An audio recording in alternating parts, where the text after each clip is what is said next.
우리는 예수님이 우리 마음에 오심을 기다림과 동시에 다시 오실 주님의 재림을 기다리고 영접하는 자세로 대림절을 보내고 있습니다. 금년에 우리 대한민국에서 대림절 4주간 동안에 수백만 개의 촛불이 전국에서 켜졌습니다. 그 촛불이 주님을 대망하는 촛불이었으면 얼마나 좋겠나 그런 생각을 해봅니다. 우리는 어느 때보다도 국가를 위해서 기도의 촛불을 켜야 할 때입니다. 선지자 이사야는 메시아 그리스도에 대한 예언을 여러 번 기록해 놓았습니다. 그래서 우리는 이사야서를 가리켜서 제5복음서 혹은 이사야 복음서라고 별칭이 붙어 있을 만큼 예수님에 대한 그리스도에 대한 아주 중요한 예언들이 기록되어 있습니다. 예컨대 처녀가 잉타의 아들을 낳을 것이다. 이것도 이사야서에 기록되어 있습니다.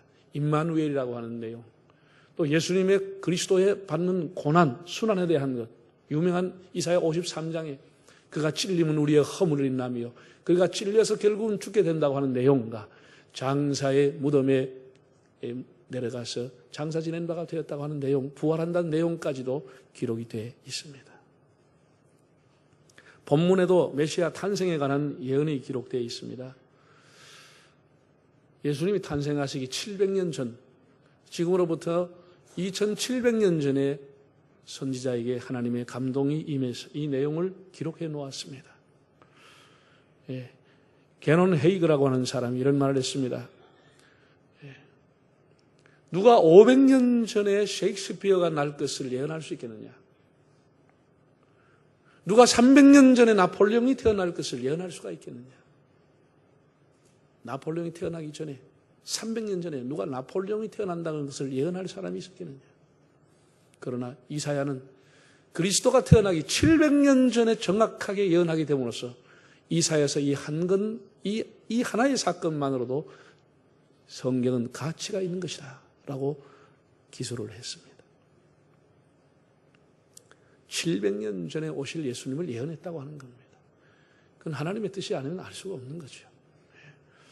이때는 아람과 북이스라엘이 군사동맹을 맺어서 남유대를 공격하던 때였으므로 남쪽 왕 아하스가 두려워 떨고 있던 때였습니다. 이사야 7장 2절을 보면 시대적인 배경이 나오는데 이런 기절입니다. 어떤 사람이 다윗의 집에 알려 이르되 아람이 에브라임과 동맹하였다 하였으므로 왕의 마음과 그 백성의 마음이 숲이 바람에 흔들림같이 흔들렸더라. 솔로몬과 다윗 시대 영광이 지나가고 난 이후에 지금은 북쪽에 있는 아람과 에브라임, 즉 북이스라엘 동맹을 해서 남쪽 유대를 공격해 오려고 했을 때 그 왕이 이 소리를 듣고 백성과 함께 숲이 바람에 흔들리는 것처럼 사시나무 떨듯이 떨고 있던 때, 한마디로 국가가 풍전등하의 위기 때에 선지자 이사야에게 하나님의 말씀이 임했습니다. 하나님께서 그 백성을 창성하게 하고 구원하신다고 하는 그런 예언을 주신 겁니다. 자, 먼저 1절, 2절을 한번 읽어보겠습니다. 전에 고통받던 자들에게는 흑암이 없으리로다. 옛적에는 여호와께서 스불론 땅과 납달리 땅이 멸시를 당하게 하셨더니 후에는 해변길과 요단 저쪽 이방의 갈릴리를 영화롭게 하셨느니라. 흑암에 행하던 백성이 큰 빛을 보고 사망의 그늘진 땅에 거주하던 자에게 빛이 비치도다. 우리 그 내용을 보면 전에 고통받던 자, 멸시받던 땅, 흑암에 있던 땅, 이방의 갈릴리, 흑암에 행하던 백성들, 사망의 그늘진 땅, 그 내용 하나하나가 다 어둡습니다. 예수님 오시기 전에 북쪽 갈릴리 해변에 있었던 사람들의 모습을 흑암에 거주하던 사람들, 멸시를 당하던 사람들, 고통이 있던 땅에 살던 사람들이라고 표현했습니다. 예수님 모시기 전에 우리의 마음 상태가 이런 것이죠. 어둠이었죠. 어둠이었죠. 바울은 이렇게 말했습니다. 전에는 너희가 어둠이더니 이제는 주 안에서 빛이라. 빛의 자식처럼 행하라. 지난날 우리는 어둠의 자식처럼 어둠에 살았습니다. 예수 그리스도의 구원의 빛을 받은 사람은 빛의 자식답게 살 것을 권하고 있는 내용입니다. 북이스라엘 수도인 사마리아가 아수르 군대에 의해서 정복을 당하고 모두가 다 능욕을 받았습니다. 포악한 아수르 군대가 와서 그들을 지배했습니다. 그래서 북이스라엘 사람들이 견디다 못해서 남쪽 갈릴리 해변 지역으로 모여 내려왔습니다. 스불론 땅과 납달리 사람들이 살고 있던 그 지파 속에 섞여 피난 와서 살았습니다. 남쪽 유대인들의 입장에서 보면 그들은 이방 갈릴리 사람, 저 해변 사람들이었습니다. 그들은 짓밟혔고 멸시당했고 흑암에 거주했고 정말 저 시리아의 난민들처럼 보트피플처럼 떠돌고 있는 사람들, 고향을 잃고 떠돌아가는 사람들, 경제적으로 큰 고통 중에 내일이 없는 사람들, 흑암이 그들의 삶을 덮어 있었습니다. 그 흑암에 있던 사람들이 드디어 큰 빛을 보게 되었도다. 사망의 그늘에 살던 사람에게 즐거움이 찾아왔도다. 무엇이 그들에게 즐거움을 주었습니까? 아수르 군대가 물러갔습니까? 북이스라엘이 국권을 회복했습니까? 유엔이 가서 그들의 나라를 독립국가로 세워준다는 얘기입니까? 무엇이 그들을 즐거웠게, 무엇이 그들을 빛 가운데 살게 했습니까? 오늘 성경은 한 아기가 온다는 것입니다. 한 아기를 하나님이 우리에게 주신 바 되었다는 겁니다. 한 아기가 너에게 빛을 준다는 겁니다. 한 아기. 그들이 오므로 너희가 기뻐하고 즐거움을 얻게 될 것이다. 3절을 다시 한번 읽어보겠습니다. 주께서 이 나라를 창성하게 하시며 그 즐거움을 더하게 하셨으므로 추수하면 즐거움과 탈취문을 나눌 때의 즐거움같이 그들이 주 앞에서 즐거워하오리. 그 즐거움을 이렇게 비유했습니다. 추수하는 즐거움과 탈취하는 즐거움이라 그랬습니다. 이 성탄은 이런 기쁨입니다. 금년의 구주 탄생의 기쁨이 여러분에게 이런 즐거움이 충만하기를 바랍니다. 주님이 주시는 기쁨, 추수하는 기쁨 이상의 기쁨.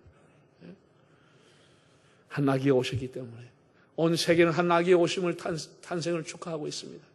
한 아기가 왔다고 온 세계 골목마다 캐럴을 부르고 있습니다. 교회마다 한 아기가 오는 것을 축하 공연을 하고 있습니다. 한 아기 때문에 교회마다 성탄등을 밝히 켜고 있습니다. 한 아기가 오는 즐거움입니다.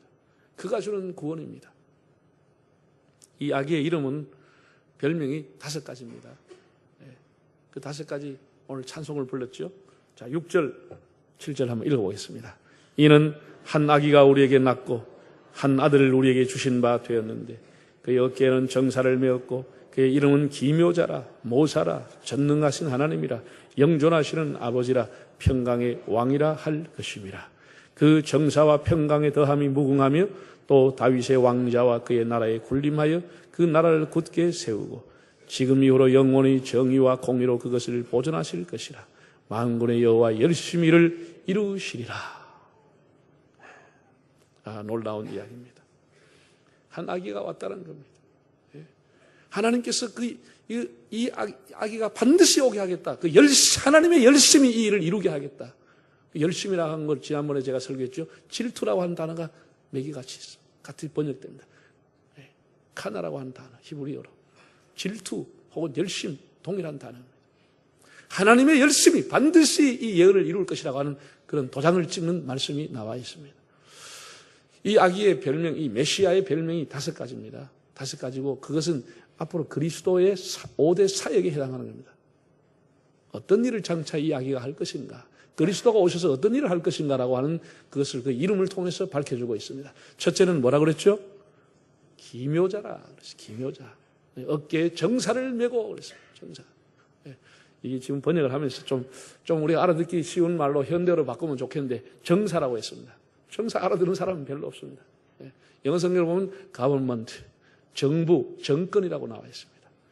다시 말해서 다시 오실 이 아기는 어떤 분이냐? 이 아기는 정권을, 왕권을 가지고 오시는 분이다. 권세를 가지고 오시는 아기다. 그게 정사라고. 정권을 가지고, 왕권을 가지고 오실 아기가 그 첫 번째 이름은 기묘자라. 기묘자. 이런 것도 좀 번역을 쉽게 하면 좋은데, 기묘자. 여러분, 기묘자가 뭔지 아세요? 이렇게, 저 사람은 기묘자야. 그럼 기묘자가 뭡니까? 모르죠. 이런 건 잘 안 쓰죠. 기묘자라는 하는 것은 기이하고 참 묘하다. 우리말로 하면 참 신기하다. 신비롭다. 영어로 wonderful.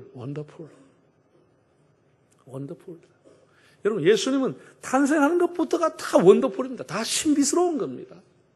세상에 어떤 사람이 태어나면 그 사람이 어디서 나며 어떻게 태어나면 누구의 자식으로 나오며 어떻게 살 것이며 그걸 누가 예언하는 사람이 있습니까? 예수님만 정확하게 예언을 따라오신 정말 신비한 분입니다. 신비한 분. 짧은 33년의 생애를 살았지만 모두가 다 신비한 삶이었습니다. 세상에 어떻게 처녀의 몸에서 아이가 태어납니까? 동정이가 어떻게 아이가 낳습니까? 전부가 원더풀, 신기한 겁니다. 신비스러운 겁니다. 그의 교훈, 그의 가르침, 그의 기적, 그의 능력 하나하나가 다 신비스러운, 정말 기묘자로다. 기묘자로다. 하나님이면서 동시에 사람이기도 하고 사람이면서 죄를 짓지 아니하신 하나님, 정말 기묘하신 분이시다. 예수님은 정말 기묘하시다. 정말 신비로우시다. 세상에 성경에 보면 예수님이 12살 때 예루살렘 성전에 올라가셔서 대단한 성경 박사인 서기관들하고 앉아가지고 서로 토론했다는 거예요. 12살 아기가. 천자문 뛰는 정도가 아니고 최고의 유대 학자들하고 랍비들하고 대화를 했다는 거예요. 성경을 가지고 토론했다는 거예요. 기묘자라다. 그 신비하신 분이 우리를 찾아오셔서 죄인된 우리를 구원해 주셨으니 얼마나 놀라운 은혜입니까? 놀라운 은혜입니까? 두 번째는 또 뭐라 그랬죠? 예? 못 살아. 이런 얘기 합니까, 우리가? 우리 못 살아는 말 잘 안 씁니다. 여러분들 고쳤으면 좋겠는데, 못 살아는 말이 한국 사람은 별로 안 좋아. 왜? 아주 음모를 꾸미고 못된 일 하는 사람 좀 못사꾸이다 이러거든. 그렇잖아요? 저 또 못사꾸이다, 저. 그래, 사바사바하고, 못된 짓 하고, 남 이간하고, 요렇게 하고 못사꾸이다 그러거든. 그걸 왜 여다 붙였는지 몰라, 이게. 예수님은 그런 모사가 아닙니다. 모사, 여기에서 모사라고 하는 것을 영어 성경을 찾아보면 뭐라고 나오나 하면은 카운셀러라고 나와 있어요. 상담자라고 나와 있어요. 상담자. 국어 사전을 찾아보면 모사라고 하는 뜻이 지혜를 내어 일이 잘 이루어지도록 하는 지혜자라 그런 뜻입니다. 지혜자, 상담자라 그런 뜻입니다. 여러분, 예수님은 모든 지혜의 근원입니다. 으뜸입니다. 여러분이 우리 인생길을 정말 지혜롭게 살고 싶으면 예수님 말씀을 들으면 지혜로운 인생이 되는 겁니다. 지금은 우리가 모사라고 하는 말이 상담자라고 하는 말로 더 마음에 와닿습니다. 그죠? 여러분, 우리가 상담할 게 얼마나 많습니까? 체면 때문에 못하고, 상담을 갖다 소문날라 못하고, 우리가 살아가면서 부부관계, 부모와 자식과의 관계, 직장 동료와의 관계, 신앙생활 하면서도 오는 갈등, 사회생활, 노후, 경제, 모든 거 우리가 다 상담받아야 될 사람들입니다. 상담을 받아야 될 사람들인데 어디 상담을 지금 못 받잖아요. 여러분, 우리 기도하는 시간이 바로 뭐 하는 시간이요? 하나님 앞에 상담하는 시간입니다. 하나님 앞에 길을 인도하는, 상담하는 시간입니다. 카운셀러, 하나님을 찾아가는 시간입니다. 예수님은 우리의 모사, 카운셀러라고 그랬어요. 카운셀러. 우리 예수님은 최고의 뭐라고요? 상담가. 얼마나 위로가 되는지 몰라요. 우리 하나님 앞에 새벽에 기도하는 게 뭐예요? 하나님 앞에 상담하는 거 아닙니까? 주님, 제가 이렇게 살면 되겠습니까? 제가 이거 하면 되겠습니까? 제가 일로 가면 되겠습니까? 우리의 모사가 되신 아기, 우리 한 사람 한 사람을 상담해 주시는 주님. 할렐루야. 그 다음에 예수님이 한 아기로 오셨지만 이분은 어떤 분이라고요? 전능하신 하나님. Mighty God. 능력 있고 거대하고 아주 강한 능력을 가지고 있는 전능하신 하나님이라는 거예요. 예수님은 단순한 마리아의 아들이 아닙니다. 요셉의 아들이 아닙니다. 나사렛 사람이 아닙니다. 그는 하나님의 아들, 전능하신 하나님입니다. 사도 요한은 이렇게 기록했습니다. 그는 곧 하나님이시라. 그는 곧 하나님이시라. 천지 만물을 만드신 하나님, 우리를 용서하시고 죄인을 불러 구원하신 하나님 하면서도 심판하시는 하나님, 그런 전능하신 능력의 하나님이라는 거예요. 한 아기가 아니라는 거예요. 전능하신 하나님이라는 거예요. 또 네 번째는 뭐라고요? 영존하시는 아버지라. 영원하신 아버지, Everlasting Father, 영원하신 아버지. 우리 육신의 아버지는 때가 되면 다 떠나는 겁니다. 주님이 이렇게 말했습니다. 내가 너희를 고아와 같이 버려두지 않겠노라. 너희 육신의 아비는 너희를 버릴지라도 나는 너를 떠나지 않고 나는 너를 버리지 아니하리라. 영원한 우리의 아버지, 암탉이 지 새끼를 난리 아래 품은 것처럼 늘 우리를 품어주신 하나님, 산과 같이 우리를 늘 든든한 반석이 되신 하나님 아버지, 한 아기로 오셨지만 너희의 영원한 아버지다. 영원한 아버지다. 네? 얼마나 감사하네요. 네? 이 아기의 별명이 첫째는 뭐라고요? 기묘하신 원더풀, 기묘하신 분이다. 두 번째는 최고의 상담입니다. 모사라. 세 번째는 전능하신 하나님이라. 네 번째는 우리의 영원한 아버지이시다. 영원한 아버지이시다. 오늘 마지막으로는 제가 오늘 강조하려고 하는 평강의 왕이시라. 따라합시다. 평강의 왕이시라. 천군 천사들이 들에서 양을 쉬고 있는 사람들에게 나타났습니다. 그 천사들이 하늘에서 찬양했습니다. 뭐라고 했지요? 지극히 높은 곳에서는 하나님께 영광이요, 땅에서는 기뻐하심을 입은 사람들 중에 평화로다. 평화가 임했다는 거예요. 예수님 오심으로 평화가 이 땅에 왔다는 거예요. 평강의 왕이 오시니 다 평안하여라. 저 요란하던 세상도 다 고요하도다.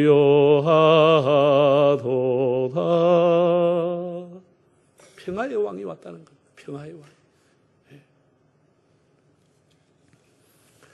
여러분, 세계에서 최고의 권위 있는 상이 무슨 상이죠?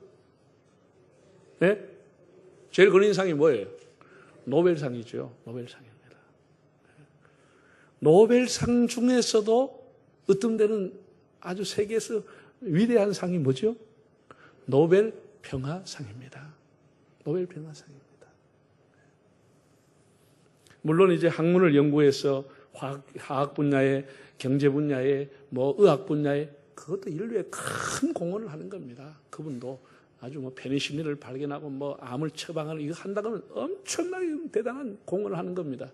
그런데 평화상이라고 하는 것은 아무나 주어지지 않은 겁니다. 정말로 분열된 곳에, 차별받는 곳에, 전쟁이 일어나는 곳에, 죽어가는 곳에 들어가 사업과 평화를 위해 애쓴 두드러진 공로가 있는 사람에게 주는 상입니다.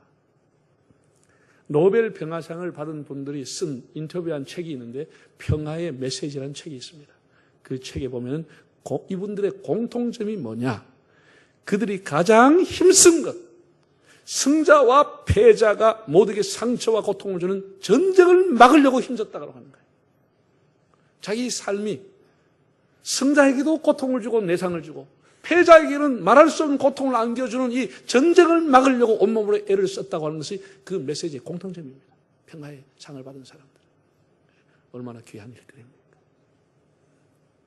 우리 예수님이 깨어지는 가정, 분열되는 사회, 성폭력, 언어폭력, 학원폭력으로 상처받는 사회, 미움 다툰 시기, 전쟁으로 고통받는 인간 사회에 평화를 주시기 위해서 오신 겁니다. 평화의 제물, 화목의 제물이 돼서 그 몸을 바치신 거예요.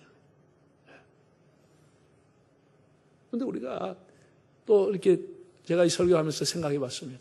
과연 예수님이 오셔서 평화가 임했는가?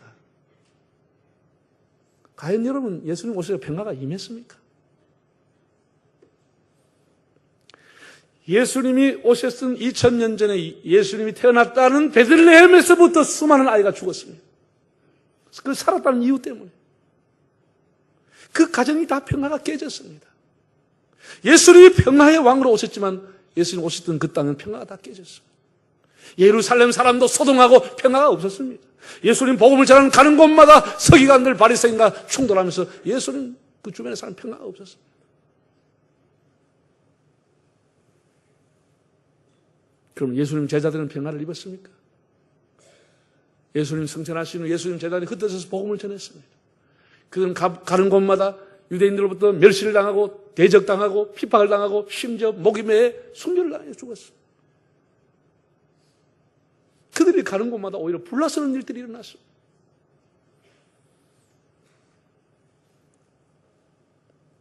전쟁과 기근, 지진과 전염병으로 난리와 난리의 소문만 있었을 뿐입니다.